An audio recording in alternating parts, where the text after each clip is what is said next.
Ready, 3, 2, 1, action. Assalamualaikum warahmatullahi wabarakatuh. Salam sejahtera bagi kita semua. Yang saya hormati, Bapak Ibu dosen Dr. Hajateti Sobari MPD, selaku dosen pengampu mata kuliah retorika, dan yang saya hormati, para hadirin serta teman-teman yang saya cintai dan saya banggakan. Puji syukur marilah kita panjatkan kehadirat Allah Subhanahu wa Ta'ala, karena atas berkat rahmat dan karunia-Nya kita semua dapat berkumpul dalam keadaan sehat walafiat.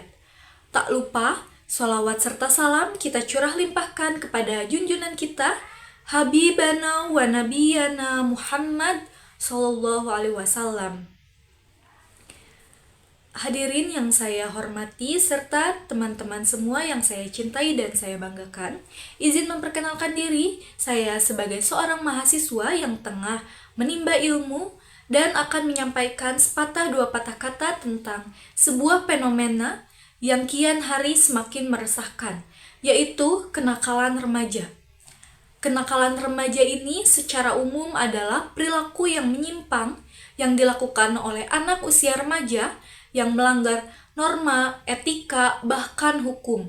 Kenakalan ini bisa berupa tindakan ringan seperti bolos sekolah, mencoret-coret fasilitas umum, hingga tindakan berat seperti perkelahian, mengkonsumsi narkoba, pencurian, dan bahkan pelanggaran hukum lainnya. Lalu, apakah kenakalan remaja itu menjadi hal wajar bagi sebagian orang? Mungkin iya. Mengatakan bahwa itu biasa, namanya juga anak muda masih mencari jati diri. Tapi mari kita berpikir jernih, jika pencarian jati diri ini justru merusak masa depan, merusak hubungan dengan keluarga, merugikan orang lain, apakah ini masih disebut mencari jati diri dan dikatakan wajar? Teman-teman yang saya banggakan, kenakalan remaja ini bukanlah masalah pribadi, tetapi masalah sosial. Karena ketika seorang remaja sudah menyimpang dari jalur yang benar, dampaknya bisa merembet ke keluarga, sekolah, lingkungan, bahkan bangsa Indonesia.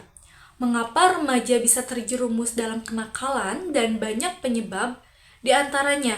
Yang pertama, kurangnya perhatian dan kasih sayang dari keluarga. Karena rumah adalah tempat pertama dalam pembentukan karakter seorang anak. Ketika rumah kehilangan fungsi, ini entah karena kesibukan orang tua, konflik internal, atau ketidakharmonisan, remaja bisa saja kehilangan arah dan mencari pelarian di luar. Yang kedua, ada lingkungan dan teman sebaya, di mana remaja ini merupakan makhluk sosial. Kita mudah terpengaruh oleh kelompok. Ketika lingkungan kita positif, kita akan terdorong juga untuk maju. Namun, ketika lingkungan kita negatif, kita tertarik untuk mencoba hal-hal yang salah, hanya demi dianggap keren atau diterima. Yang ketiga, adanya tekanan hidup dan stres. Banyak sekali remaja saat ini menghadapi tekanan dari berbagai arah, dari beban pelajaran, tuntutan orang tua, hingga tekanan dari media sosial. Tanpa pendampingan yang tepat, tekanan ini bisa merubah menjadi pelarian dalam bentuk kenakalan. Yang keempat, ada pengaruh dari media sosial dan teknologi. Kita hidup di era digital, informasi yang mudah diakses termasuk informasi yang seharusnya tidak dikonsumsi oleh remaja, yaitu konten kekerasan, pornografi, gaya hidup hedonis, dan budaya instan. Semuanya bisa membentuk cara pandang remaja terhadap dunia, dan seringkali tanpa disadari. Hadirin serta teman-teman yang saya cintai dan saya banggakan, kenakalan remaja tidak bisa dianggap hal yang sepele, yaitu akan merusaknya masa depan. Banyak remaja yang dikeluarkan dari sekolah, kehilangan kepercayaan diri, bahkan berurusan dengan hukum.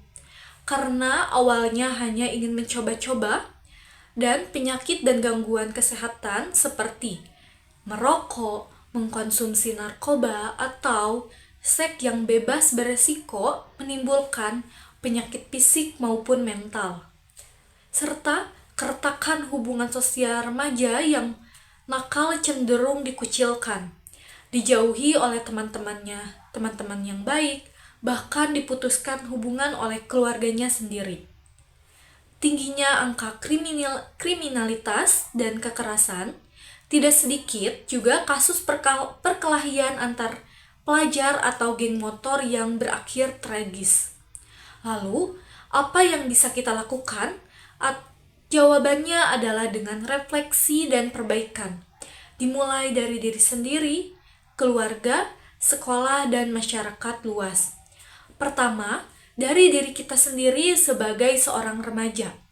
Kita harus sadar bahwa remaja adalah masa emas, masa untuk belajar, berkarya, dan membentuk sebuah karakter. Jangan mudah terpengaruh oleh pikiran dan konsekuensi dari sebuah tindakan. Bangun integritas sejak dini, jadilah remaja yang mempunyai prinsip, bukan hanya ikut-ikutan arus untuk bisa disebut keren. Dan yang kedua ada peran dari keluarga, di mana orang tua harus hadir tidak hanya sebagai fisik tetapi juga secara emosional dan membangun komunikasi yang sehat antara anak dan orang tua. Dengarkan anak-anak, bukan hanya menasehati. Ketiga, ada peran sekolah dan guru, di mana sekolah bukan hanya tempat belajar akademik, tetapi juga pembentukan karakter.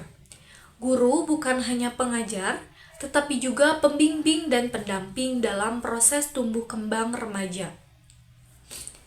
Keempat, ada peran masyarakat dan pemerintah, di mana diperlukan lebih banyak ruang ekspresi yang sehat bagi remaja, yaitu seperti kegiatan ekstrakurikuler, pelatihan keterampilan, komunitas yang positif, dan lain sebagainya.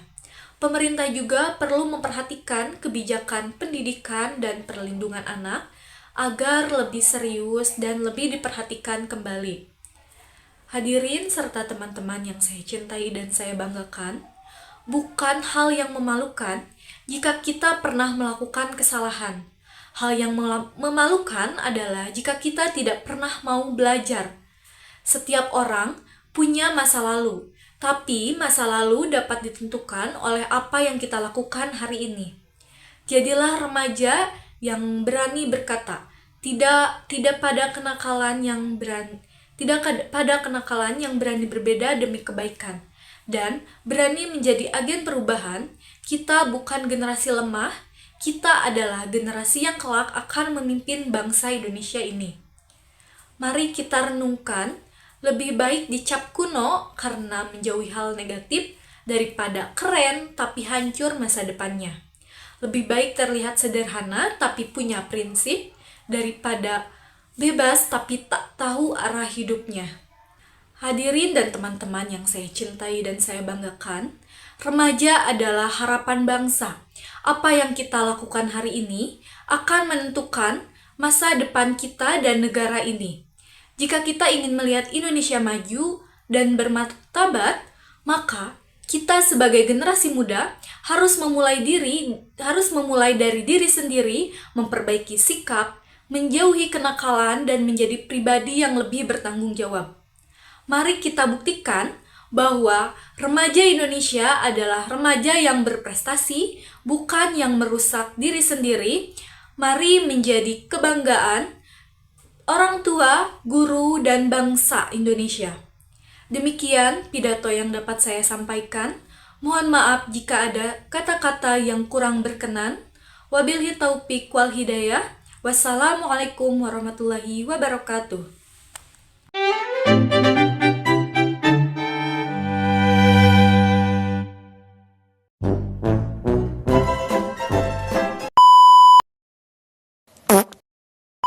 Wabarakatuh. Selamat pagi dan salam sejahtera.